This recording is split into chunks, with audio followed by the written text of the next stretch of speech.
Okay लो तो शुरू करते हैं इलेक्ट्रोमैग्नेटिक वेव्स का रिवीजन। बहुत छोटा सा और बहुत इजी सा चैप्टर है, तो शुरू करते हैं इसे। तो सबसे पहली चीज जो हमें यहाँ डिस्कस करनी है वो क्या है, एम्पियर सर्किटल लॉ। एक्चुअली ये चीज तुमने ऑलरेडी पढ़ी हुई है, तो एक छोटा सा क्विक रिवीजन देख लेते हैं कि अगर मान लो हमें मैग्नेटिक फील्ड निकालनी है, ठीक है, अराउंड किसी क्लोज्ड सर्किट के, ठीक है, अगर मेरे पास कोई क्लोज सर्किट है उसके अराउंड मुझे मैग्नेटिक फील्ड की वैल्यू निकालनी है, तो अगर मैं उसका लाइन इंटीग्रल लूंगा, इंटीग्रल मतलब बेसिकली यहाँ इंटीग्रेशन ही होता है, ठीक है ना, उसका लाइन इंटीग्रल करेंगे तो वो क्या होगा, वो होगा mu naught times the total current. Okay, यानी अगर मैं इस चीज को फॉर्मूला के बेस में या फिर मैथमेटिकली दिखाना चाहूं तो मैग्नेटिक फील्ड का जो लाइन इंटीग्रल होता है, ठीक है, यहां तभी हम ये चीज यूज करते हैं, तो वो जो होगा उस किसके बराबर होगा, वो म्यू नॉट टाइम्स होगा टोटल करंट के। ये चीज हमने ऑलरेडी पढ़ी हुई है और ये है एम्पियर सर्किटल लॉ, ठीक है, कि magnetic field into length is equals to mu naught into current. Okay, तो अगला जो कंसेप्ट है हमारे पास वो क्या है, इंड्यूस्ड करंट। अब इंड्यूस्ड करंट के बारे में भी तुमने थोड़ा सा पहले से पढ़ा ही हुआ है, तो मैं जल्दी से क्विक बता देता हूं ये होता क्या है।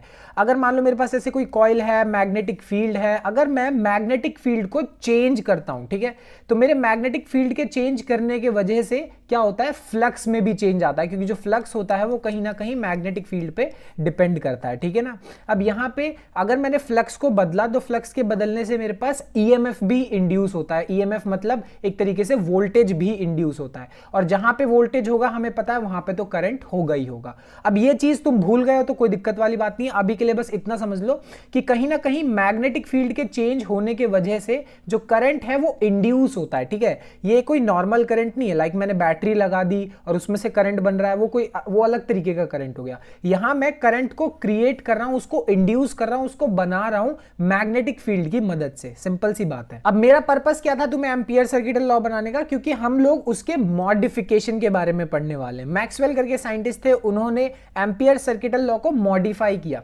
रॉन्ग प्रूव नहीं किया, उन्होंने सिर्फ एक मॉडिफिकेशन दिया उसमें। और वो क्या था, अगर हम ये बोलते हैं कि अगर मैं मैग्नेटिक फील्ड को चेंज करता हूं और उससे इलेक्ट्रिक फील्ड इंड्यूस हो रही है, बेसिकली करंट इंड्यूस हो रहा है, अगर हम ये चीज बोलते हैं तो हम डायरेक्टली और इनडायरेक्टली ये भी बोल रहे हैं कि इलेक्ट्रिक फील्ड जो अगर मैं चेंज करूंगा तो उससे मैग्नेटिक फील्ड भी क्रिएट होगी। बेसिकली अभी जो हमने देखा कि मैग्नेटिक फील्ड को चेंज करने से हमें करंट मिल रहा है और एक तरीके से हम बोल सकते हैं इलेक्ट्रिक फील्ड इंड्यूस हो रही है। अगर मैं इलेक्ट्रिक फील्ड को चेंज करने लगूंगा तो उससे मैग्नेटिक फील्ड भी इंड्यूस होगी। यही एक उसमें सिर्फ मॉडिफिकेशन है, ठीक है। अब यहां से हमें एक चीज पढ़नी होती है, एक बहुत सिंपल कंसेप्ट और बेसिक कंसेप्ट, और वो क्या है हमारे पास, डिस्प्लेसमेंट करंट। देखो, जिस तरीके से हमारे पास इंड्यूस्ड करंट है, बेसिकली हम मैग्नेटिक फील्ड को चेंज कर रहे हैं और करंट को इंड्यूस कर रहे हैं, ठीक है, उसी का जस्ट अपोजिट वे में अगर मैं क्या करूंगा, इलेक्ट्रिक फील्ड को चेंज करके अगर मैं मैग्नेटिक फील्ड इंड्यूस करूंगा तो उसके वजह से भी एक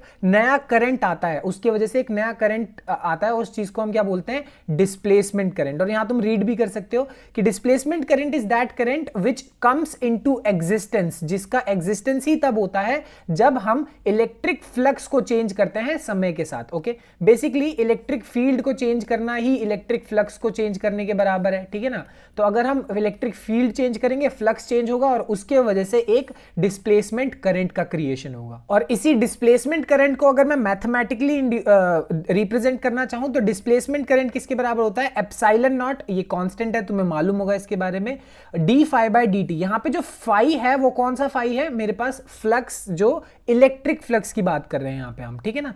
तो अगर फ्लक्स चेंज होगा, इलेक्ट्रिक फ्लक्स चेंज होगा समय के साथ, D phi by D T, तो ठीक है, तो इसके वजह से एक नए करंट का क्रिएशन होगा जिसको हम क्या बोलते हैं, डिस्प्लेसमेंट करंट बोलते हैं। अब एक्चुअली में इसको मतलब फॉर्मूला को समझना कोई बहुत बड़ी चीज है नहीं, ये बहुत बेसिक सी ही चीज है, बहुत सिंपल है। जैसे हमें पता है नॉर्मल करंट क्या होता है, चार्ज बाय टाइम होता है, कितना चार्ज फ्लो हो रहा है कितने समय के साथ, वही हमारे पास नॉर्मल सा करंट है, ठीक है। ओके, अब यहां पे डिस्प्लेसमेंट करंट को हमने क्या बोला, epsilon naught D phi by D T. अब देखो यहां पे ये फॉर्मूला कोई बहुत बड़ी चीज नहीं है। देखो, हमें पता है कि जो फ्लक्स का फॉर्मूला होता है वो किसके बराबर होता है, चार्ज बाय एप्सिलॉन नॉट के बराबर होता है। ये चीज हमें बहुत अच्छे से मालूम है, फर्स्ट चैप्टर में हमने यही पढ़ा था कि अगर मुझे फ्लक्स की वैल्यू निकालनी है वो किसके बराबर होता है, 1 by epsilon naught is the charge enclosed by the whole particular Gaussian surface we can say. Okay, so basically कितना चार्ज है उसको डिवाइड करेंगे एप्सिलॉन नॉट से, हमें मिल जाएगी किसकी वैल्यू मिल जाएगी, फ्लक्स की वैल्यू मिल जाएगी, ठीक है ना। अब यहां पे अगर मैं इस चीज को रिप्लेस करता हूं, इस फ्लक्स को अगर मैं रिप्लेस करूं चार्ज से, यहाँ पे।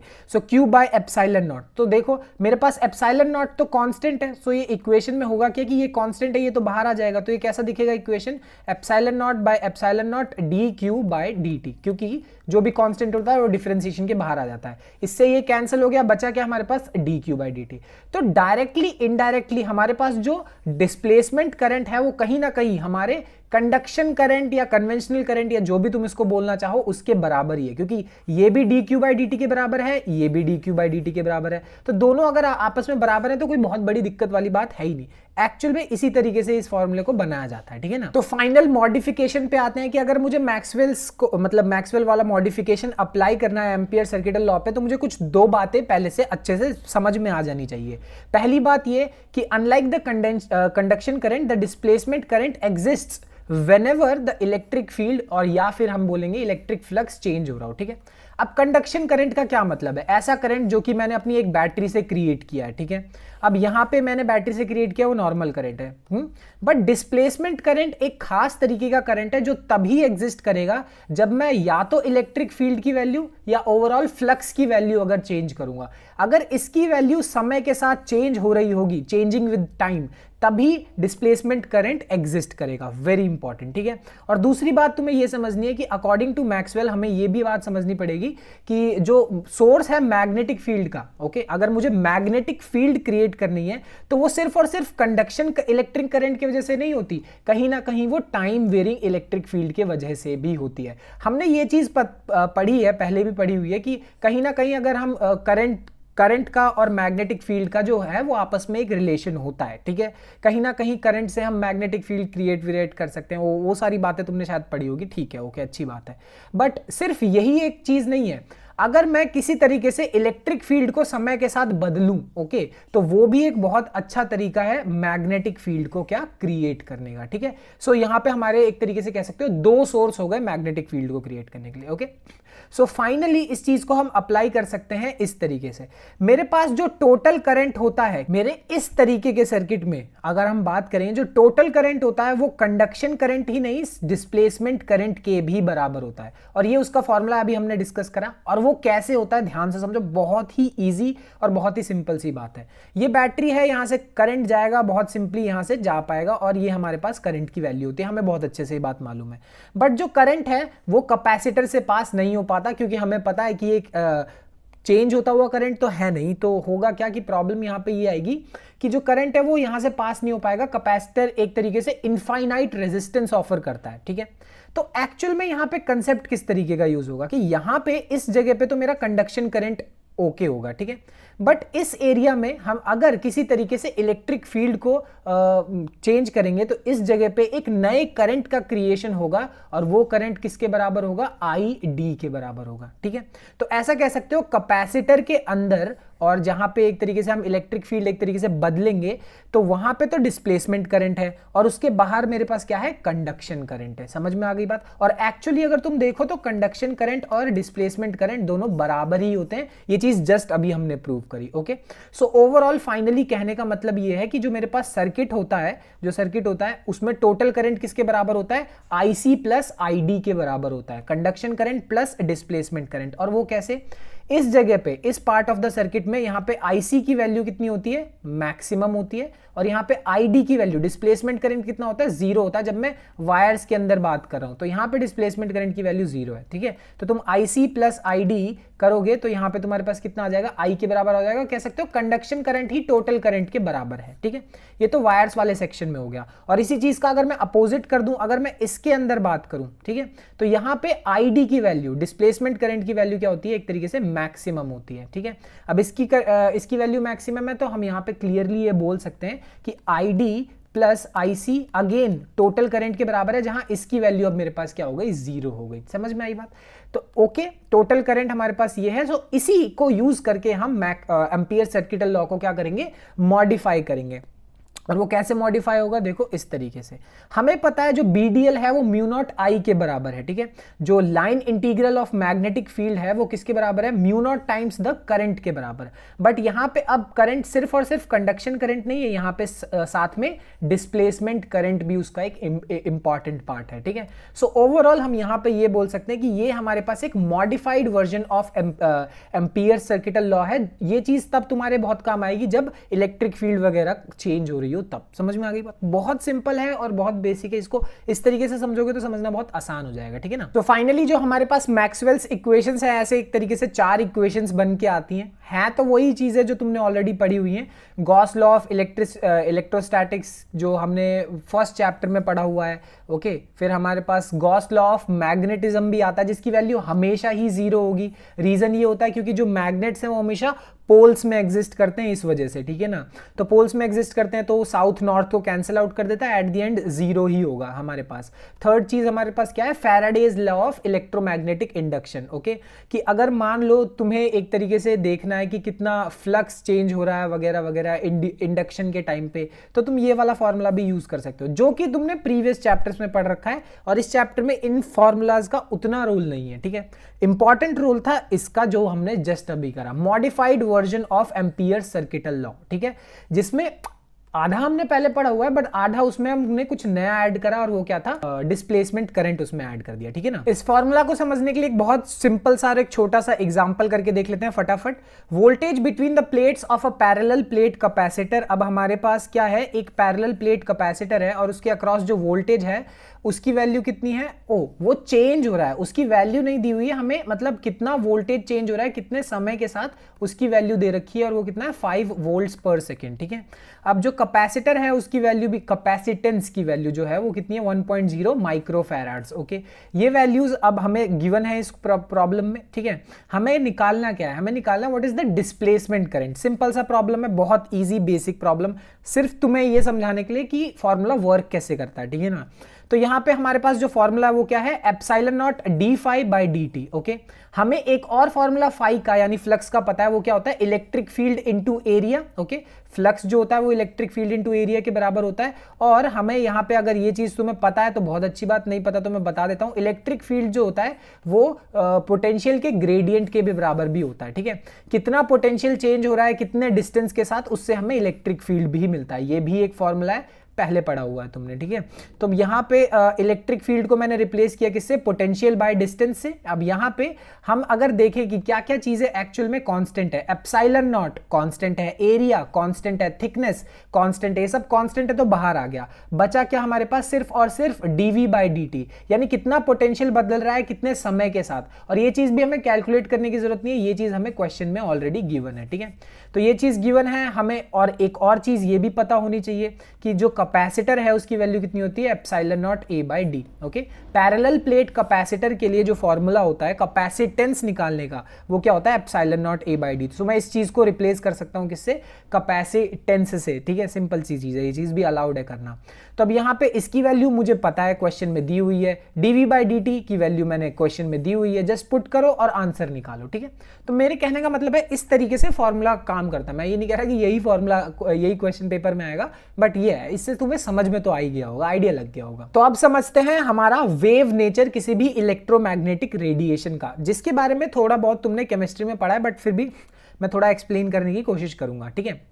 सबसे पहली चीज, तुम्हें थर्मल रेडिएशंस के बारे में पता होगा कि कोई भी गर्म चीज होती है इस दुनिया में, ठीक है, चाहे वो गर्म हो या ठंडी हो, डिपेंड करता है उसके टेम्परेचर पे, वो रेडिएशन को एब्जॉर्ब भी करता है, रेडिएशन को एमिट भी करता है। और इसका बहुत बढ़िया एग्जांपल ये वाली फोटो है, तुमने मूवीज वगैरह में देखा होगा, वो कैमरा से लेते हैं ये चीज जो मतलब कैप्चर करते हैं। तो ये जो है एक तरीके से थर्मल कितनी रेडिएशन तुम्हारी बॉडी से निकल रहा है, वो चीज को एक तरीके से नापने के लिए बना हुआ है। कोई भी गर्म बॉडी हो, ठीक है, किसी भी गर्म बॉडी की बात करें तो। अब यहाँ पे और एक ये भी बड़ा अच्छा एग्जांपल है हमारा सन जो है, ठीक है। सन के सरफेस से रेडिएशंस निकल रही हैं, ये बात भी तुम्हें पता होगी। सो यहीं से हम एक चीज और को समझ सकते हैं, और वो क्या है कि जो मेरी थर्मल रेडिएशंस हैं वो भी कहीं ना कहीं किसके कैटेगरी में आती है, इलेक्ट्रोमैग्नेटिक वेव्स की, इलेक्ट्रोमैग्नेटिक रेडिएशन की कैटेगरी में आती है। और वही है इस पूरे चैप्टर का सबसे मेन इंपॉर्टेंट पार्ट, ठीक है। है। मतलब क्या है कि मेरे पास इलेक्ट्रोमैग्नेटिक वेव्स एक इस तरीके की वेव्स होती हैं कि जब भी मेरे पास कोई चार्ज्ड पार्टिकल ओके वो एक्सेलरेट करता है, ठीक है, मान लो मेरे पास कोई इलेक्ट्रॉन है वो मूव कर रहा है 10 मीटर्स पर सेकेंड, ये एग्जाम्पल है, एक्चुअल में इतने से करता है बट एग्जाम्पल के तौर पे ले लेते हैं ये, ठीक है, वो सिर्फ इससे मूव कर रहा है, उसकी वेलोसिटी बदल नहीं रही है, तब हमारे पास कोई इलेक्ट्रोमैग्नेटिक वेव नहीं होगा। बट अगर कोई भी चार्ज्ड पार्टिकल ओके मेरे पास किसी भी तरीके का चार्ज पार्टिकल हो गया, चाहे पॉजिटिव नेगेटिव ओके, अगर वो एक्सेलरेट करना शुरू कर दे, उसकी वेलोसिटी बढ़ना या घटना शुरू कर दे, तब क्या होता है, साथ के साथ दो चीजें एमिट होती हैं, इलेक्ट्रिकल फील्ड्स और मैग्नेटिक फील्ड, जिसके बारे में अभी हमने डिस्कस करा। ओके बेसिकली हम पीछे यही चीज डिस्कस कर रहे थे कि कहीं ना कहीं अगर इलेक्ट्रिक करंट की वैल्यू चेंज होगी, अगर चार्ज पार्टिकल एक्सेलरेट करने लगेगा तो इलेक्ट्रिक फील्ड और मैग्नेटिक फील्ड्स प्रोड्यूस होने लगती हैं, और इसी के वजह से मेरे पास क्या आता है, एक वेव बनती है, एक रेडिएशन बनता है, और जिसको हम क्या बोलते हैं, इलेक्ट्रोमैग्नेटिक वेव्स या फिर इलेक्ट्रोमैग्नेटिक रेडिएशन। समझ में आ गई बात? कुछ बहुत सिंपल सी प्रॉपर्टीज हैं इस वेव्स की। सबसे पहली बात यह है कि मेरे पास जो इलेक्ट्रिक फील्ड है, मैग्नेटिक फील्ड है और जो प्रोपोगेशन ऑफ वेव है वो हमेशा एक दूसरे के क्या होते हैं, परपेंडिकुलर ही होते हैं, ठीक है। एग्जांपल के तौर पे समझो, मेरा वेव जो है वो इस डायरेक्शन में मूव कर रहा है, ये है मेरे प्रोपोगेशन की डायरेक्शन, मेरा वेव मूव कर रहा है। अब जो मेरे पास यहां पे तुम देख सकते हो कि इलेक्ट्रिक फील्ड है वो इस तरीके से उसके ऊपर परपेंडिकुलर, और जो मैग्नेटिक फील्ड है वो उन दोनों के ऊपर ही परपेंडिकुलर है, ठीक है। सो इसीलिए मैंने यहां पे ये चीज लिखी हुई है कि इलेक्ट्रिक फील्ड, मैग्नेटिक फील्ड और प्रोपोगेशन की जो डायरेक्शन होती है, तीनों चीजें आपस में एक दूसरे के ऊपर क्या होता है, परपेंडिकुलर होता है। ये चीज ध्यान रखना, बड़ी सिंपल और बेसिक सी बात है, ठीक है ना। अब यहां पे दूसरी चीज देखो, इलेक्ट्रोमैग्नेटिक वेव्स जो होती हैं उनको कोई मीडियम नहीं लगता, वो वैक्यूम में भी बहुत आसानी से मूव कर सकते हैं, और इसका बहुत बढ़िया एग्जांपल अभी हम सन वाला ही देख रहे थे, ठीक है। अब सन से अर्थ के बीच में हमारे पास बीच में कोई भी मीडियम नहीं है, ये बात हम सबको मालूम है, बट फिर भी सन की जो रेडिएशंस होती हैं, अल्ट्रा वायलेट रेडिएशन, शायद तुमने नाम सुना हुआ हो, तो और भी चलो एक ये वाला समझ लो कि जो रेडिएशंस होती हैं वो अर्थ तक आ जाती हैं। इसका क्या मतलब है कि उसको कोई भी मीडियम नहीं चाहिए प्रोपोगेट करने के लिए, मूव करने के लिए, ठीक है, बिना मीडियम के भी वो आराम से मूव कर सकता है। और थर्ड बात हमारे पास ये है कि there can be different types of electromagnetic radiations, बहुत तरह तरह की इलेक्ट्रोमैग्नेटिक रेडिएशंस होती हैं, और अगर मैं उनको कंस्टिट्यूट करता हूं, एक तरीके से बनाता हूं, तो मेरे पास एक स्पेक्ट्रम बनता है। अब ये क्या चीज है इसके बारे में बात करेंगे, पर सबसे पहले समझते हैं कि डिफरेंट तरीके की रेडिएशंस बनती क्यों है। तो डिफरेंट तरीके की जो रेडिएशंस बनने का जो रीजन होता है वो हमारे पास दो चीजें होती हैं, एक तो वेवलेंथ और दूसरा फ्रीक्वेंसी। ये दो चीजें होती हैं जिनके वजह से ओके जो मेरे पास डिफरेंट तरीके की रेडिएशंस देखने को मिलती है। इसका क्या मतलब है, सबसे पहली चीज वेवलेंथ, मुझे लगता है तुम्हें पता होगा बट फिर भी, ये एक तरीके से मेरी एक छोटी वेव है और ये एक तरीके से एक लंबी वेव है, ठीक है। तो जो वेव छोटी होती है उसका वेवलेंथ स्मॉल होता है, और जो वेव लंबी होती है उसका वेवलेंथ बड़ा होता है, सिंपल सी बात है। तो तुम क्लियरली देख सकते हो ये एक डिफरेंट तरीके की वेव लग रही है और ये एक डिफरेंट तरीके की वेव लग रही है। तो सिंपल सी बात है, अगर दो वेव्स उनकी वेवलेंथ डिफरेंट है तो वो दो डिफरेंट तरीके की वेव्स बन गई, ओके। और सिमिलर तरीके से फ्रीक्वेंसीज भी डिफरेंट हो सकती है, जैसे यहां तुम डिफरेंट टाइप की रेडिएशंस देखोगे, अगर मैं इसकी बात करूं या फिर इसकी बात करूं तो क्लियरली दिख रहा है तुम्हें कि यहां पे जो है वो जो नंबर ऑफ वाइब्रेशंस है वो बहुत ज्यादा है, ठीक है, और यहां पे अगर मैं देखूं तो नंबर ऑफ वाइब्रेशंस कम है, सिंपल सी बात है। तो अगर नंबर ऑफ वाइब्रेशंस ज्यादा होंगे तो मेरे पास फ्रीक्वेंसी भी क्या होगी, ज्यादा होगी, और नंबर ऑफ वाइब्रेशंस अगर कम होंगे तो फ्रीक्वेंसी भी क्या होगी, कम होगी। समझ में आ गई बात? तो यहां से हम सिंपल सी भाषा में ये कह सकते हैं कि देखो, अगर मेरे पास जो वेव्स हैं वो काफी पास पास आ गई, ठीक है, तो फ्रीक्वेंसी जो है जिसको हम इस तरीके से या फिर एफ से डिनोट कर सकते हैं, अगर वेव्स बहुत पास पास आ गई तो उसकी वैल्यू जो है फ्रीक्वेंसी की वैल्यू बढ़ने लगती है, बट अगर वेव्स पास पास आ गई तो वेव लेंथ की वैल्यू घटने लगती है कि नहीं। तो यहां से हम क्लियरली ये चीज बोल सकते हैं कि ये दोनों की दोनों चीजें यानी फ्रीक्वेंसी है और जो वेवलेंथ है ये आपस में इनवर्सली प्रोपोर्शनल होते हैं। फ्रीक्वेंसी की वैल्यू बढ़ेगी, वेवलेंथ की वैल्यू घटेगी, या फिर वेवलेंथ की वैल्यू अगर बढ़ेगी तो फ्रीक्वेंसी की वैल्यू घटेगी। या ये चीज यहां पे भी क्लियरली तुम बहुत क्लियरली देख सकते हो, ओके। अगर मेरे पास यहां से यहां वेवलेंथ की वैल्यू अगर बढ़ गई तो फ्रीक्वेंसी की वैल्यू घट गई, है कि नहीं, साफ साफ क्लियरली विजिबल है। तो यहां से हमारे पास एक फॉर्मूला होता है और वो फॉर्मूला हमारे पास ये बोलता है कि अगर मान लो मुझे किसी भी वेव की वेलोसिटी निकालनी है, ठीक है, मुझे किसी भी वेव की वेलोसिटी निकालनी है, उसको हम सी से डिनोट कर रहे हैं मेजरली क्योंकि वो स्पीड ऑफ लाइट के बराबर होगा रेडिएशन में हम जब बात करते हैं, बट कोई बात नहीं, अभी के लिए तुम इतना समझ लो कि अगर मुझे वेलोसिटी निकालनी है तो मैं क्या करूंगा, फ्रीक्वेंसी को मल्टीप्लाई कर दूंगा किससे, वेवलेंथ से। जैसे ही मैं ये दोनों चीजों को आपस में मल्टीप्लाई करूंगा मुझे वेलोसिटी मिलेगी। ये बेसिक सिंपल सा फॉर्मूला है, मुझे लगता है तुमने केमिस्ट्री में ये चीज पढ़ी है, बट फिर भी समझ लो। ओके, स्पीड ऑफ लाइट निकालना है तो फ्रीक्वेंसी और वेवलेंथ को मल्टीप्लाई कर दो। और ये फॉर्मूला सिर्फ और सिर्फ स्पीड ऑफ लाइट तक रेस्ट्रिक्टेड नहीं है, और भी कहीं पे भी तुम अगर वेव की स्पीड निकालना चाहते हो तो ये फॉर्मूला तुम्हारे काम आएगा, ठीक है ना। तो जैसा कि मैंने तुम्हें बताया, वेवलेंथ और फ्रीक्वेंसी वेरी कर सकती है, उसके वजह से हमें अलग अलग तरीके की वेव्स देखने को मिलती हैं, ठीक है ना। और अलग अलग तरीके की वेव्स को अगर मैं रिप्रेजेंट करूंगा एक तरीके से, एक लाइन पे, इसी चीज को हम क्या बोलते हैं, इलेक्ट्रोमैग्नेटिक स्पेक्ट्रम बोलते हैं। बहुत सिंपल पर बहुत इंपॉर्टेंट चीज है, केमिस्ट्री में भी पढ़ा है तुमने और अब यहां पे भी पढ़ रहे हो। कहने का मतलब है ये मेरी इतनी सारी इलेक्ट्रोमैग्नेटिक वेव्स हैं, यहां से लेकर यहां तक सब कुछ इलेक्ट्रोमैग्नेटिक वेव ही है, ठीक है। अब सब में तुम अगर नोटिस करोगे कि ऊपर वाला हिस्सा क्या रिप्रेजेंट कर रहा है, फ्रीक्वेंसी को रिप्रेजेंट कर रहा है, और नीचे वाला हिस्सा क्या रिप्रेजेंट कर रहा है, वेवलेंथ को रिप्रेजेंट कर रहा है। तो अलग अलग वेव्स हमें देखने को ही इसीलिए मिलती हैं क्योंकि फ्रीक्वेंसी काफी डिफरेंट होती है कई कई बार, और कई कई बार वेवलेंथ काफी डिफरेंट होती है, इसीलिए मुझे अलग अलग तरीके की वेव्स देखने को मिलती हैं। अब इनके बारे में डिस्कस कर लेते हैं। सबसे पहला है हमारे पास गामा रेज। ओके, तुम्हें पता ही होगा रेडियो एक्टिव होता है, काफी डेंजरस होता है, हल्क वल्क के कॉन्टेक्स्ट में तुमने सुना होगा। तो गामा रेज सबसे ज्यादा एनर्जी वाली जो मतलब रेडिएशन होती है वो होती है, काफी डेंजरस होती है बट काफी हेल्पफुल भी होती है हमारे रियल लाइफ में। ओके, काफी मतलब डॉक्टर्स वगैरह के यूज में आती है ये, ठीक है। सो गामा रेज कह सकते हो सबसे जिसकी कम हमारे पास वेवलेंथ है और सबसे ज्यादा जिसकी क्या है हमारे लिए फ्रीक्वेंसी है, ठीक है। तो इसकी सबसे ज्यादा एनर्जी भी होती है।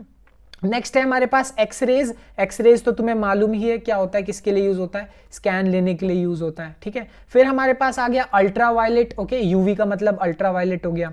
तो ये इसका नाम अल्ट्रावायलेट इसलिए पढ़ा है क्योंकि ये वायलेट से ऊपर लाई करता है। खैर बात ये है, हमें पता है कि सन की जो किरणें आती हैं बड़ी खतरनाक होती हैं हमारे लिए, हमने बहुत बार सुना है, ये वही है, ठीक है। उसके बाद हमारे लिए आता है, क्या आता है, विजिबल स्पेक्ट्रम। ओके, बेसिकली जो हमारे लिए लाइट होती है, यानी कहने का मतलब मेरे आसपास बहुत सारी रेडिएशंस, बहुत सारी चीजें हैं जो मैं देख नहीं सकता, ठीक है। गामा रेज मेरे सामने है, एक्स रेज मेरे सामने है, ये मुझे दिखेंगी नहीं।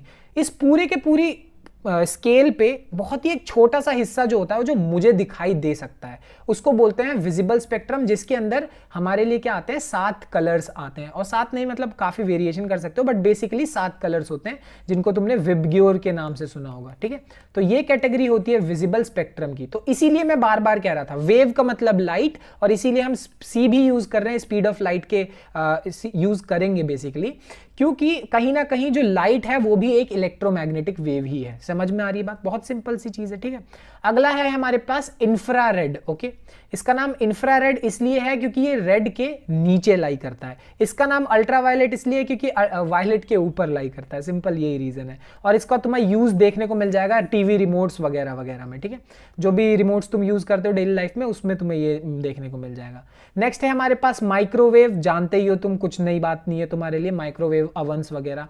और फाइनली हमारे पास क्या है, radio waves. Okay, radio waves में खास बात यह है कि इनका जो वेवलेंथ होता है वो काफी बड़ा होता है, इसीलिए वो एक जगह से दूसरी जगह बहुत आसानी से ट्रैवल कर लेते हैं, ये है उनके अंदर खास बात, ठीक है। तो ये सारी चीजें हैं, ये पूरा का पूरा एक स्पेक्ट्रम बनाता है। ओवरऑल कहने का मतलब सिर्फ इतना है कि जब क्या नाम है, डिफरेंट तरीके की वेवलेंथ और फ्रीक्वेंसीज तुम्हें देखने को मिलेगी, उसके वजह से डिफरेंट टाइप की तुम्हें रेडिएशंस और वेव्स देखने को मिलेंगी। समझ में आई बात। अब यहाँ पे कई लोगों का सवाल ये आता है कि इतने सारी वेवलेंथ फ्रीक्वेंसी क्या हमें याद करनी है कि भाई गामा रेज इस रेंज में लाई करता है, इस रेंज में लाई करता है, याद करने की जरूरत है? मैं बोलूंगा नहीं। ओके, कभी कभी बहुत रेयरली तुम्हें कोई क्वेश्चन दिख जाएगा, बट याद करने की कोई जरूरत नहीं होती। हाँ, तुम ये याद कर लो कि गामा रेज की जो फ्रीक्वेंसी है वो सबसे ज्यादा और वेवलेंथ सबसे कम है, और रेडियो वेव्स जो है उसकी वेवलेंथ सबसे ज्यादा और फ्रीक्वेंसी सबसे कम है। क्यों? क्योंकि उससे रिलेशन में इस तरीके के क्वेश्चंस तुमसे पूछे जा सकते हैं। हाँ, ये एक लेजिट टाइप का सवाल है, क्योंकि हमें पता है, अगर हम बात करें, चलो एक्सरेज, रेडियो वेव्स, माइक्रोवेव्स और विजिबल स्पेक्ट्रम, इन चारों की बात करें और हमें देखना है कि वेवलेंथ के पर्सपेक्टिव से हमें साफ साफ पता है रेडियो वेव्स का वेवलेंथ सबसे ज्यादा है। सबसे ज्यादा किसका आ जाएगा? रेडियो का आ जाएगा, ठीक है। उसके बाद वेवलेंथ किसका होता है? यहाँ पे अगर मैं एक्सरेज, माइक्रोवेव्स की बात करूं तो किसका आया? माइक्रोवेव्स का आया, ठीक है। सो फिर आया माइक्रोवेव्स का। उसके बाद विजिबल है और एक्सरेज है, तो हमें पता है क्या आ जाएगा, विजिबल आ जाएगा, विजिबल वालों का यहाँ पे ये, ठीक है। और फाइनली सबसे छोटा वेवलेंथ, ये वेवलेंथ है, ठीक है, सबसे छोटा वेवलेंथ इन चारों में किसका आ जाएगा, एक्सरेज का आ जाएगा। समझ में आ गई बात। तो इसी तरीके से क्वेश्चन सॉल्व होंगे, ज्यादा तुम्हें ये पूरा का पूरा याद रट्टा वट्टा मारने की जरूरत नहीं है, और आराम से तुम क्वेश्चंस कर सकते हो। हाँ, कुछ कुछ यूजेस पढ़ लेना, वो हो जाएगा, सारा काम बन जाएगा। अब यहाँ पे हम कुछ चीजें देखते हैं और वो क्या है, मैथमेटिकल रिप्रेजेंटेशन किसी भी इलेक्ट्रोमैग्नेटिक वेव का। ओके, हमने थ्योरी जान ली, बहुत अच्छे से जान ली, बहुत बढ़िया बात है, बट उसको मैथमेटिकली रिप्रेजेंट करेंगे तो समझ में ज्यादा अच्छे से आता है। ये बात तुम्हें बहुत अच्छे से मालूम है। अगर मैं तुम्हें बस एक बोल दूं कि ये एक सर्कल है, बट इसका अगर मैं इक्वेशन इक्वेशन दे दूं तो तुम उस सर्कल का सेंटर भी, उस सर्कल का साइज भी, सब कुछ पता कर सकते हो। सो सिर्फ ऐसे थियोरेटिकली पढ़ लेना अच्छी बात है, बट उसका मैथमेटिकल रिप्रेजेंटेशन करने से और अच्छे से समझ में आता है। तो पहली चीज इलेक्ट्रिक फील्ड को समझते हैं। इलेक्ट्रिक फील्ड जो हमारे पास है, अगर मैं किसी भी इलेक्ट्रोमैग्नेटिक वेव में, ये चीज हम ऑलरेडी देख चुके हैं कि मेरे पास ये यहाँ पे, हाँ, ये जो मेरे पास जो वेव था वो इस तरीके से मूव कर रहा था, ठीक है। तो जो मेरे पास इलेक्ट्रिक फील्ड है वो भी वहां पे है और मैग्नेटिक फील्ड वो भी है। अगर मैं इस इलेक्ट्रिक फील्ड को रिप्रेजेंट करना चाहता हूं मैथमेटिकली, ओके, तो वो कैसे पॉसिबल है, ये चीज देखते हैं, ठीक है। तो उसके लिए मेरे पास एक बहुत ही डायरेक्ट और सिंपल सा इक्वेशन होता है, और वो कैसे बनाएंगे। सबसे पहले अगर मान लो मेरे पास कोई इलेक्ट्रोमैग्नेटिक वेव है जिसकी फ्रीक्वेंसी म्यू बेसिकली, या फिर तुम अगर ये बनाने में दिक्कत होती है ना, तुम एफ बना लो, कोई दिक्कत वाली बात नहीं है। वेवलेंथ लेमडा है और वो मान लो एक्स डायरेक्शन में प्रोपोगेट कर रहा है, जो मेरा वेव है वो इस डायरेक्शन में प्रोपोगेट कर रहा है, तो इलेक्ट्रिक फील्ड को हम रिप्रेजेंट कर सकते हैं एक डायरेक्ट फॉर्मूला से, और वो क्या है, E is equals to E y j cap E not sine k x minus omega t. Basically बहुत सारी चीजें एक साथ बोल दी तो तुम्हें कंफ्यूजन हो सकती है, बट ध्यान से समझो। ओके, कहने का मतलब हमारे पास ये है कि जो मेरे पास वेव है, जो वेव है वो किस डायरेक्शन में मूव कर रहा है, एक्स एक्सिस की तरफ मूव कर रहा है, बट जो मेरा इलेक्ट्रिक फील्ड का प्रोपोगेशन होगा वो किस तरीके से होगा, वाई डायरेक्शन की तरफ होगा, उसका वाइब्रेशन इस तरीके से होगा, तो वाई डायरेक्शन में। और हमें ये बात पता है क्योंकि हमेशा इनको आपस में परपेंडिकुलर होना जरूरी है, तभी ई वाई यूज कर रहे हैं और तभी जे कैप यूज कर रहे हैं। ये बात तुम्हें मालूम होगा कि जे कैप किसके लिए यूज होता है, वाई डायरेक्शन के लिए यूज होता है, ठीक है। अब अगर तुम सोच रहे हो कि ये चीज कैसे आई, तो इसका बहुत ज्यादा डिटेल तुमने प्रीवियस चैप्टर्स में पढ़ा होगा, बट फिर भी मैं तुम्हें हल्का सा बताता हूं ताकि तुम्हें समझ में तो आ ही जाए, है ना, कि यहाँ पे हम इसलिए यूज करते हैं क्योंकि जो मेरी इलेक्ट्रिक फील्ड है वो इस तरीके से होती है, ओके। और ये मेरे पास एक साइन वेव है। साइन वेव का मतलब क्या है, लाइक किसी भी चीज का इक्वेशन होता है ना, जैसे मेरे पास स्ट्रेट लाइन की एक इक्वेशन हो सकती है, मेरे पास सर्कल की इक्वेशन होती है, पैराबोला, हाइपरबोला, हर तरीके की एक इक्वेशन होती है। वैसे ही अगर मेरे पास इस तरीके की वेव होती है, इसके लिए जो मेरे पास इक्वेशन होती है वो साइन वेव बोला जाता है, इसको साइनोसॉइडल वेव्स, ओके। तो यहाँ पे ये बात ध्यान रखना कि ये जो मेरे पास इक्वेशन आई है वो इसलिए आ रही है क्योंकि हम उनको साइन वेव में रिप्रेजेंट कर रहे हैं। यहाँ पे ये एक एक करके, ओके। ओमेगा का क्या मतलब है, यहाँ पे ओमेगा का मतलब है एंगुलर फ्रीक्वेंसी, एक तरीके से एंगुलर वेलोसिटी, ओके। ऐसा समझ लो कि हमें मालूम है कि अगर कोई चीज नॉर्मली मूव कर रही है तो वो वेलोसिटी होता है, वो वेलोसिटी होता है, ठीक है। बट अगर रोटेशनल वे में अगर हम उसकी बात करते हैं तो वो क्या हो जाता है, एंगुलर वेलोसिटी हो जाता है, ठीक है ना, ओके। बट इंपॉर्टेंट वो नहीं है, यहाँ पे टी कोई भी इंस्टेंट पे टाइम है, एक्स कोई भी डिस्प्लेसमेंट है, इंपॉर्टेंट है के। के क्या है, के को बोलते हैं हम प्रोपोगेशन कांस्टेंट, ओके। इसका मतलब क्या है, K is equals to 2 pi by lambda, और जिसको हम ओमेगा बाय सी से भी रिप्रेजेंट कर सकते हैं, कोई सी भी चीज उसके बराबर होगी। तो सिंपली के क्या है, प्रोपोगेशन कांस्टेंट है, ये बहुत ध्यान रखना, ओके। मतलब किस तरीके से जो मेरा वेव है वो ट्रैवल कर रहा है, प्रोपोगेट कर रहा है, उसके लिए हमारे पास ये एक सिंपल कांस्टेंट है। ये बहुत ज्यादा इंपॉर्टेंट है, इसको इग्नोर कर देते हैं बहुत लोग, नहीं करना होगा, ठीक है। यहाँ इस चीज को मैं और डिफरेंट तरीके से भी लिख सकता हूँ, जैसे अगर मैं चाहूँ तो के की वैल्यू को रिप्लेस कर सकता हूँ किससे, 2 पाई बाय लेमडा से। सो अगर मैं 2 पाई बाय लेमडा से रिप्लेस करूंगा तो इक्वेशन में 2 पाई बाय लेमडा यहाँ पे आ जाएगा। और यहाँ पे ये फ्रीक्वेंसी आने का पॉइंट क्या है, फ्रीक्वेंसी आने का मतलब ये है कि हमें पता है जो एंगुलर वेलोसिटी एक तरीके से होता है वो किसके बराबर होता है, 2 पाई म्यू के बराबर होता है, ओके। नहीं, ये चीज तुम्हें पता होनी चाहिए, सब कुछ चीजें जो पहले हमने पढ़ी हुई हैं। तो angular velocity is equals to 2 pi into frequency, okay. So इसी वजह से हुआ क्या कि यहां मैंने के एक्स को लिखा 2 पाई बाय लेमडा, ओके, फिर एक्स माइनस ओमेगा को लिखा मैंने 2 pi into frequency into time, और 2 पाई और 2 पाई दोनों में से क्या आ गया, कॉमन आ गया। तो ये भी एक तरीका है याद करने का। अगर मैं बोलूंगा तुम्हें ये याद करने की जरूरत नहीं है, जो ब्लू बॉक्स में है वो समझ लो, वो इंपॉर्टेंट है, जो ब्लू बॉक्स में नहीं है वो उतना खास इंपॉर्टेंट नहीं है, ये याद करने की जरूरत नहीं। तुम इससे ये फॉर्मूला बना सकते हो सिचुएशन आने पर, ठीक है ना। और इसी वेव को मैं दूसरे तरीके से भी रिप्रेजेंट कर सकता हूं कि क्या, 2 पाई एक्स बाय लेमडा, ओके। और यहाँ पे जो मेरे पास फ्रीक्वेंसी है, हमें पता है फ्रीक्वेंसी जो होता है वो किसके बराबर होता है, 1 बाय टाइम पीरियड के बराबर होता है, ठीक है। या फिर टाइम पीरियड जो होता है वो 1 बाय फ्रीक्वेंसी के बराबर होता है। ये सब छोटी छोटी चीजें जो तुमने पढ़ी हुई हैं, ठीक है, और मैंने अभी बताया भी था।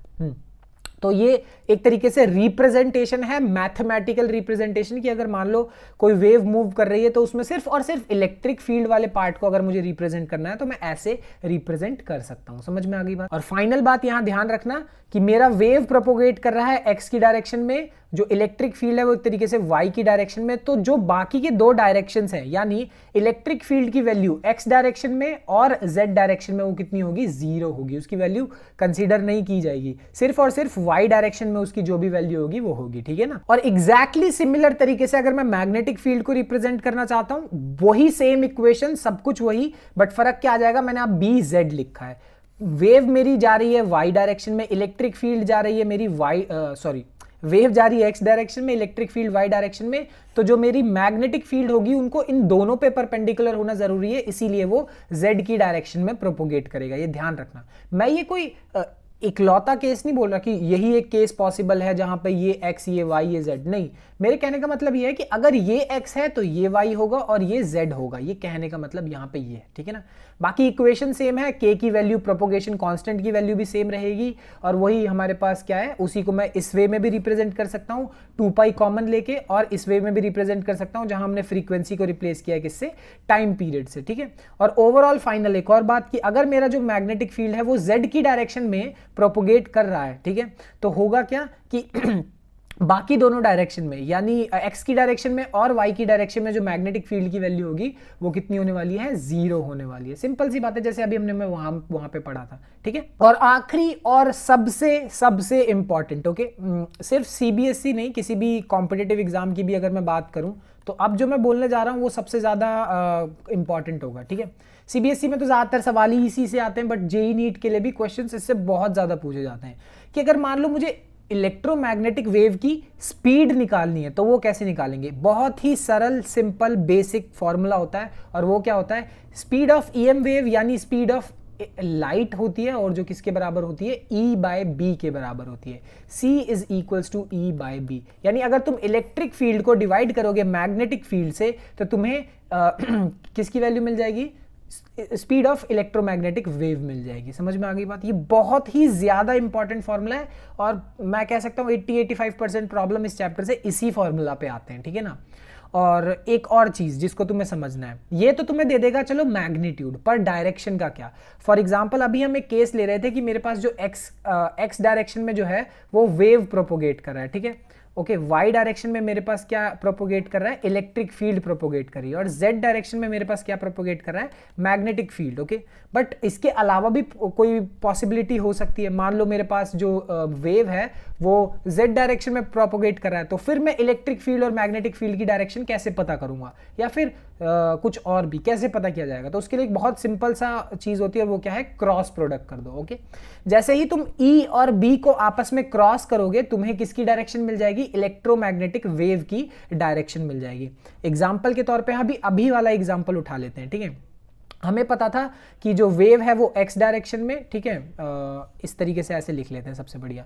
वेव जो है वो एक्स डायरेक्शन में, इलेक्ट्रिक फील्ड जो है वो मेरे पास वाई डायरेक्शन में, और मैग्नेटिक फील्ड जो है वो किस डायरेक्शन में, जेड डायरेक्शन में, ओके। तो अगर जरा क्रॉस करके देखो तो इसको और इसको क्रॉस करना, यानी जे कैप और के कैप को क्रॉस करना, ठीक है। और हमें पता है कि अगर मैं जे कैप और के कैप को क्रॉस करता हूं तो क्या मिलता है, आई कैप मिलता है, और आई कैप क्या है, मेरे वेव के प्रोपोगेशन की डायरेक्शन है, ठीक है। तो इस तरीके से हम निकाल सकते हैं।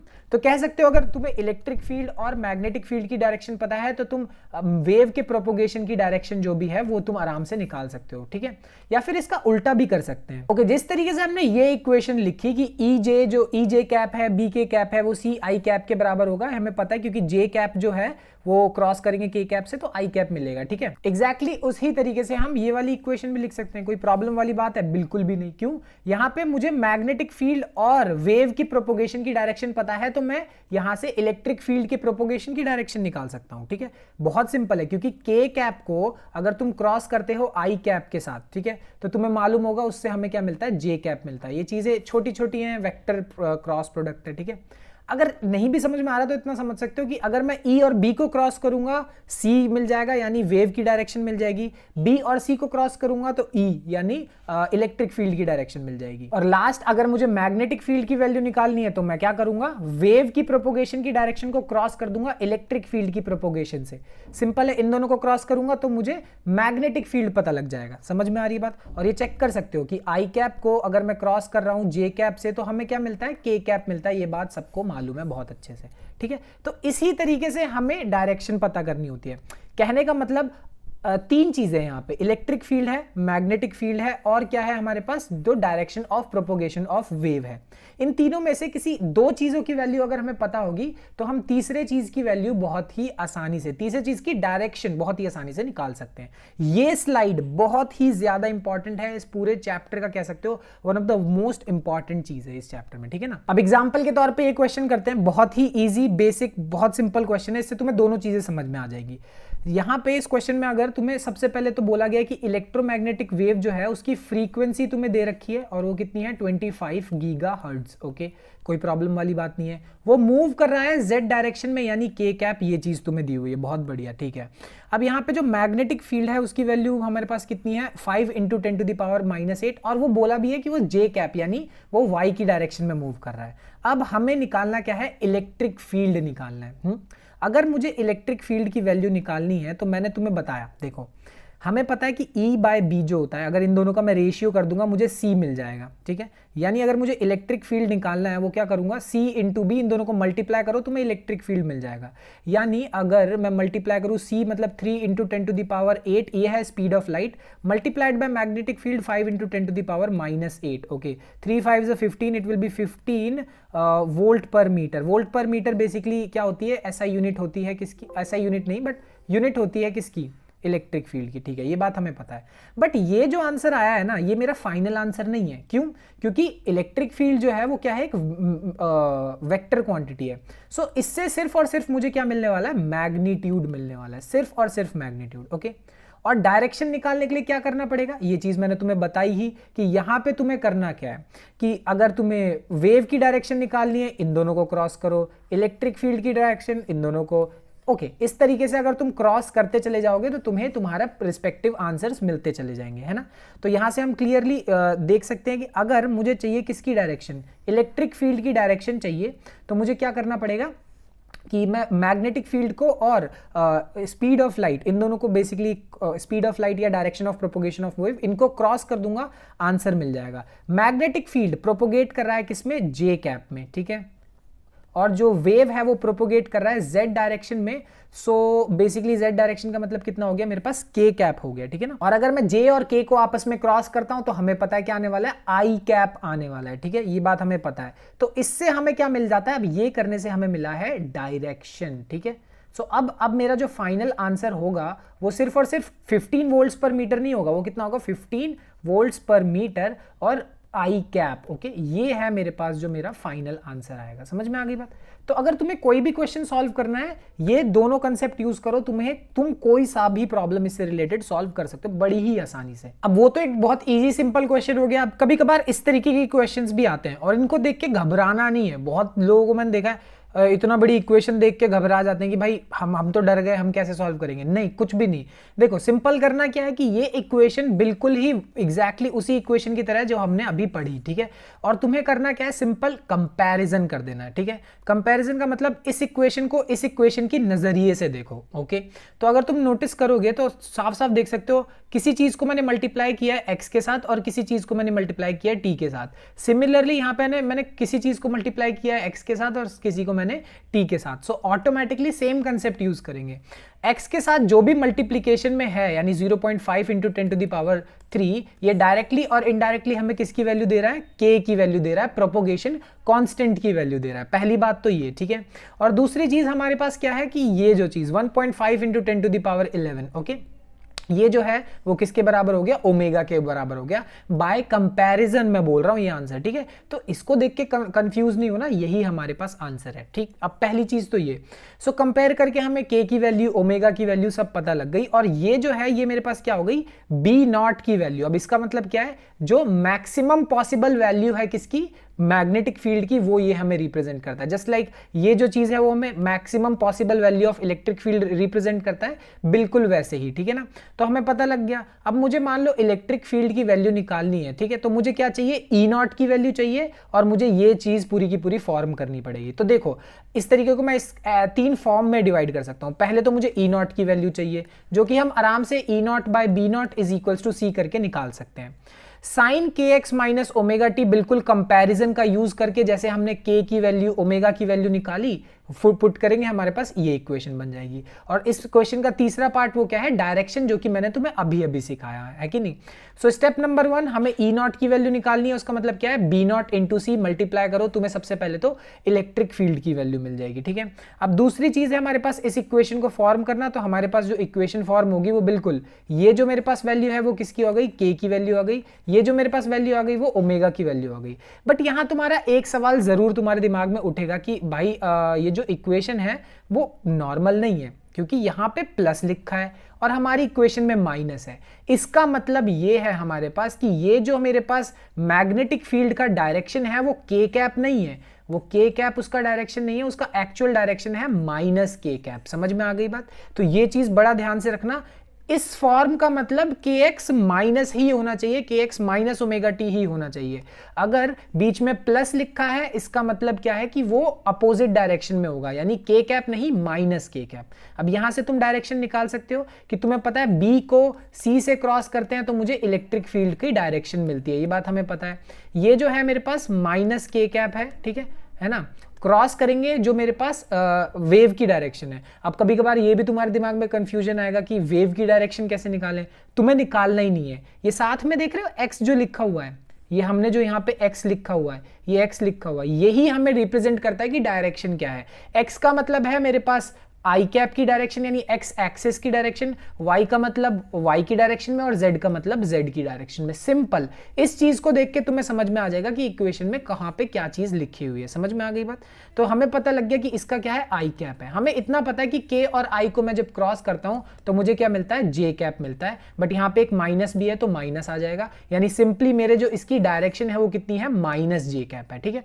सो फाइनली अगर तुम इक्वेशन सॉल्व करते बैठोगे तो ये मेरे पास के की वैल्यू, ये मेरे पास ओमेगा की वैल्यू, ये मेरे पास ई नॉट की वैल्यू, मैक्सिमम पॉसिबल वैल्यू। मेरे पास जो डायरेक्शन है वो सिर्फ जे कैप नहीं है, वो कितनी है, माइनस जे कैप है। ध्यान रखना, सिर्फ इस तरीके से किसी भी इक्वेशन को तुम सॉल्व कर सकते हो, ठीक है। और ये कोई इजी प्रॉब्लम नहीं है, मतलब बहुत रिपीटिशंस में तुम्हें इस तरीके के क्वेश्चंस देखने को मिलेंगे।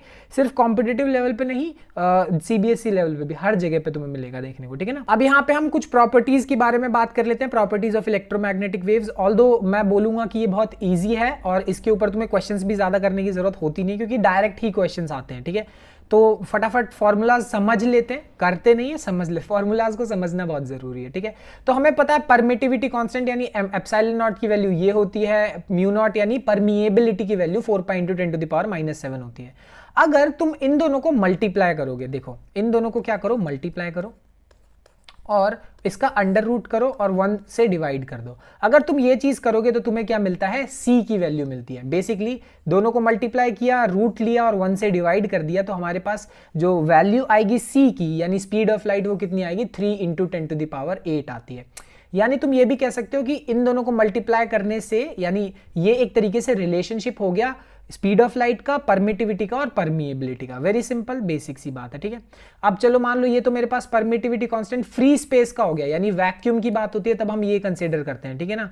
बट अगर मान लो कोई दूसरा मटेरियल है, या फिर याद होगा अगर तुम लोग को, अगर मान लो मैं किसी भी चीज़ को रिलेट करता हूँ, है ना, मैं रिलेटिव परमिएबिलिटी निकालता हूँ किसी भी चीज़ की, अगर परमिटिविटी या परमिएबिलिटी कंपेयर करता हूँ वैक्यूम वाले से, तो रिलेटिव आ जाता है। तो उसके लिए दूसरा टाइप का फॉर्मूला हो जाएगा हमारे पास, वो फॉर्मूला क्या हो जाएगा, mu into E. But in दोनों को मल्टीप्लाई करने से मुझे स्पीड ऑफ लाइट नहीं मिलेगा, हाँ कुछ स्पीड मिलेगी बट स्पीड ऑफ लाइट नहीं मिलेगा, ये बात ध्यान रखना।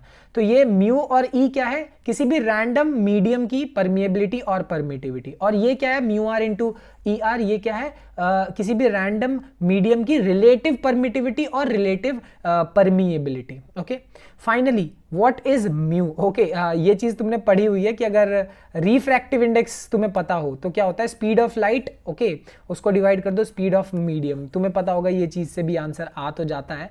बट सही बोलूं तो यहाँ ये तुम्हें थोड़ा सा कंफ्यूजन लग सकता है, बट फर्क समझ के रखना। म्यू आर या फिर जो म्यू है मैं जो यहाँ पे यूज कर रहा हूँ वो क्या है, परमिएबिलिटी है, ओके, मैग्नेटिक फील्ड वाला। और यहाँ पे जो ये वाला म्यू है, दोनों का सिंबल सेम होता है। अगर तुम्हें कंफ्यूजन से बचना है तो तुम चाहो तो इसको हटा के एन से भी लिख सकते हो, ओके, कोई दिक्कत वाली बात नहीं है, चाहो अगर कंफ्यूजन से बचना चाहते हो तो। ये एन है वो क्या है, रिफ्रैक्टिव इंडेक्स होता है, तुम्हें पता है ना, अलग अलग मटेरियल का अलग अलग रिफ्रैक्टिव इंडेक्स होता है, ग्लास का, वाटर का, डायमंड का अलग अलग, ओके। तो इस तरीके से ये वाला फॉर्मूला बनता है। नाइस। सो फाइनली मेरे पास आखिरी में ये बोल सकते हैं कि E और B को डिवाइड करता हूं, C मिलता है, और C की वैल्यू मैं ऐसे भी निकाल सकता हूं। समझ में आ गई बात।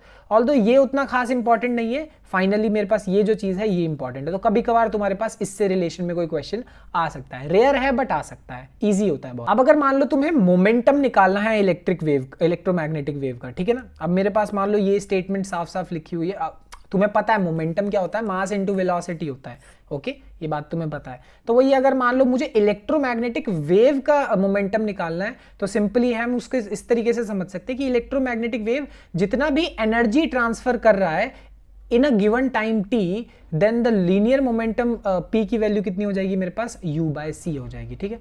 यहां पे फिर से समझो, u क्या है कि कितना एनर्जी ट्रांसफर हो रहा है, कितनी टोटल एनर्जी ट्रांसफर हो रही है t टाइम में, ये है एनर्जी मेरे लिए, ठीक है। और उसको जैसे ही मैं डिवाइड करता हूं स्पीड ऑफ लाइट से, इससे मुझे क्या मिल जाएगी, मोमेंटम मिल जाएगी, किसका मोमेंटम मिल जाएगा, इलेक्ट्रोमैग्नेटिक वेव का मिल जाएगा। सिंपल सा फॉर्मूला है, अगेन बहुत रेयर फॉर्मूला है, इजी क्वेश्चन ही आएगा तो, ठीक है ना, तो डायरेक्ट क्वेश्चन आता है इससे। नेक्स्ट चीज जो है हमारे पास वो क्या है, एवरेज एनर्जी डेंसिटी। ये चीज तुमने छोटी क्लास में नहीं, प्रीवियस चैप्टर्स में पढ़ी हुई है कि अगर मुझे एनर्जी डेंसिटी निकालनी है तो उसका फॉर्मूला क्या होता है, 1/4 epsilon naught E square, okay. यहाँ फर्क रखना, ध्यान रखना कि ये जो मेरे पास ई नॉट है और ई आर एम एस है, इसमें फर्क होता है, ठीक है। यहाँ पे 1/4 लिखा है ई नॉट के साथ और यहाँ 1/2 लिखा है ई आर एम एस के साथ, फर्क है, ध्यान रखना। ये जो मेरे पास ई आर एम एस होता है वो किसके बराबर होता है, ई नॉट बाय √2 के बराबर होता है, ठीक है। ये हमेशा आर एम एस की value 1/√2 times of the peak value और we can say maximum value के बराबर होता है हमेशा, ठीक है। तो ये फॉर्मूला होता है, सेम फॉर्मूला हमारे लिए किसके पास, मैग्नेटिक फील्ड के लिए भी होता है, ठीक है। सेम ही फॉर्मूला तुम देख सकते हो, 1/4 ओके, फिर कांस्टेंट आया, उसके बाद बी नॉट स्क्वायर, ये पीक वैल्यू हो गई और ये आरएमएस वैल्यू हो गई। फिर से यहाँ पे आरएमएस का जो रिलेशन होता है वो कितना होता है, बी नॉट बाय √2 होता है, ठीक है। तो सिंपल सी चीज है, ये तुमने पहले पढ़ा हुआ है प्रीवियस चैप्टर्स में, ठीक है। अब इस चीज को हम इस चैप्टर से लिंक करते हैं। अब अगर मुझे एवरेज एनर्जी डेंसिटी निकालनी है इलेक्ट्रोमैग्नेटिक वेव की, तो मैं कैसे निकाल सकता हूं, मेरे पास सिंपल सा फॉर्मूला ये है कि एवरेज जो होगा वो किसके बराबर होगा, 1/2 epsilon naught E square R M S, यानी ये जो था वो मेरे लिए इलेक्ट्रिक फील्ड वाला था और ये जो था वो मेरे लिए मैग्नेटिक फील्ड वाला था, आरएमएस वाला। अब इन दोनों को ऐड कर दूंगा तो मुझे टोटल एनर्जी मिल जाएगी पूरी किसकी, इलेक्ट्रोमैग्नेटिक वेव की एक तरीके से। तो तुम्हें ये बात तुम्हें समझ में आई रही होगी, क्यों, क्योंकि हमें पता है इलेक्ट्रोमैग्नेटिक वेव में सिर्फ और सिर्फ इलेक्ट्रिक फील्ड नहीं होता और सिर्फ मैग्नेटिक फील्ड नहीं होता, दोनों होते हैं, इसीलिए हम दोनों को ऐड कर देंगे।